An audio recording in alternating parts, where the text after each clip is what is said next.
The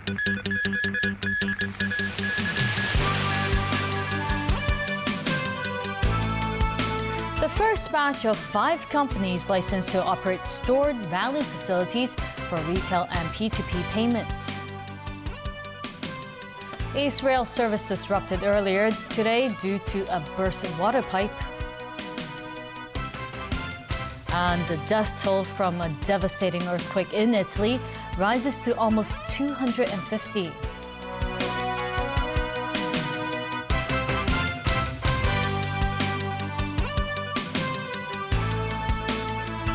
Hello and a very good evening. The Hong Kong Monetary Authority announced today the first batch of 5 companies which have been allowed to operate stored value electronic payment systems. Winnie Wong has our top story tonight. Apart from paying with cash, people in the city tend to only have card-based alternatives, such as the Octopus card, credit or debit cards. But that may soon change. The government amended the Clearing and Settlement Systems Bill last year, and today the Hong Kong Monetary Authority announced the first batch of companies which have been given the green light to operate under the new law. They are Alipay Financial Services Limited with its Alipay Wallet, HKT Payment Limited with Tap and Go, Money Data Limited with WeChat Pay, TNG Asia Limited with its TNG Wallet, and Octopus Cards Limited with its Octopus Card and OE-Pay system. These companies will be able to collect deposits from customers and allow them to redistribute their money in several ways. They can pay for products and services with actual cards, mobile devices, or even do peer-to-peer payments through these operators. For example, if a group of friends decide to split the bill on a dinner, they can choose to use this P2P service to target money at an individual.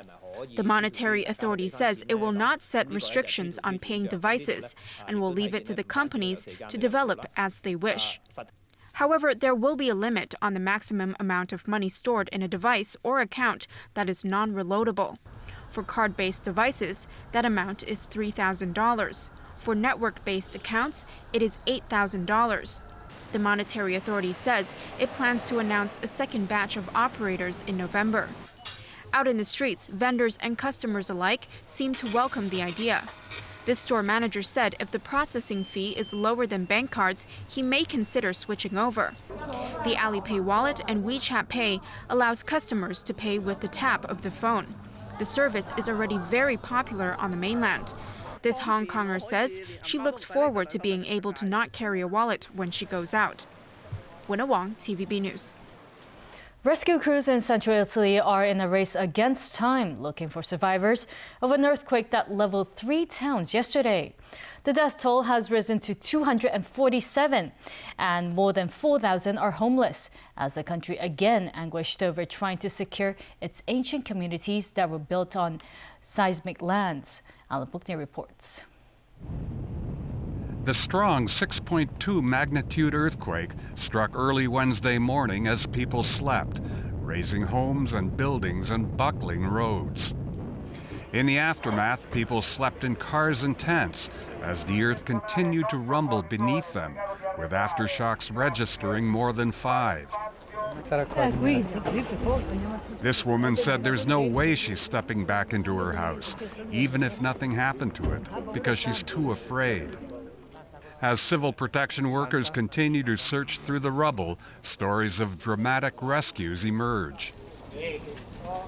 In the town of Pescara del Tronto, firefighters looking through the rubble found the legs of a 10-year-old girl 17 hours after the quake struck. Moving the debris, they managed to pull the girl named Giulia out safely. In another part of town, a man is pulled from his home through the roof of his house. With most of the roads in the area rendered impassable, many of the injured survivors are being airlifted to hospitals.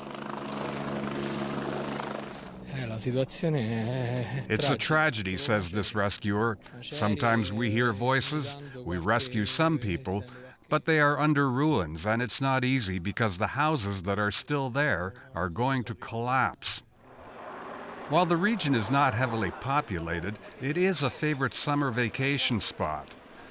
In the town of Amatrice, One of the hardest hit by the quake, authorities are trying to determine how many people may be caught in the rubble of the Hotel Roma. The town's mayor initially said there were 70 guests, and the hotel's owner said most managed to escape. The eventual death toll is expected to surpass that of the last major earthquake in Italy.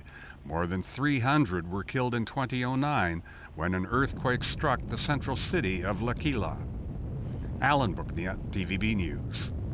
In Myanmar, also struck by an earthquake yesterday, authorities sent truckloads of soldiers and police to protect and rebuild centuries-old pagodas that were damaged. 3 people, including 2 children, were reported killed when the 6.8 magnitude quake struck close to the ancient capital of Pagan. But the overall damage and impact on local residents appears limited. At least 187 ancient brick temples were damaged by the tremors. But much of what fell was modern material sanctioned by Myanmar's former military rulers who paid little regard to the original architectural styles. Elsewhere in Asia, Japan's top security official is on a visit to China. The trip aimed at improving bilateral ties could pave the way for a summit between the leaders of the 2 countries at the upcoming G20 meeting in Hangzhou. A show of force by the Japanese military. Tanks, attack helicopters and troops pounded the foothills of Mount Fuji with shells and rockets today. It was part of the annual live-fire drills by Japan's self-defense force. The war games simulated an attack on the country's outlying islands and showed how troops would defend themselves. The drills involved some 2,400 soldiers, as well as tanks, armoured vehicles, artillery units and military aircraft. Meanwhile, Japan's Coast Guard has announced plans to buy 3 large patrol vessels aimed at boosting security near the Diaoyu Islands, known as the Senkakus in Japan. Tokyo has complained about recent Chinese maritime activity near the disputed islands.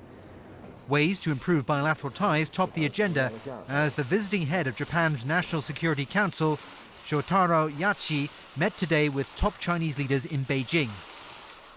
Among them, Premier Li Keqiang and State Councillor Yang Jiechi. Reports say Yachi is trying to arrange a summit between President Xi Jinping and Japanese Prime Minister Shinzo Abe on the sidelines of the G20 meeting in Hangzhou next month. Today's talks in Beijing were part of a flurry of diplomatic activity that also saw the foreign ministers of China, Japan and South Korea meet in Tokyo yesterday. Abe also met with them yesterday and expressed hopes of a trilateral leaders summit later this year. Foreign Minister Wang Yi, for his part, said China welcomes Japan playing a constructive role in making the G20 meeting a success.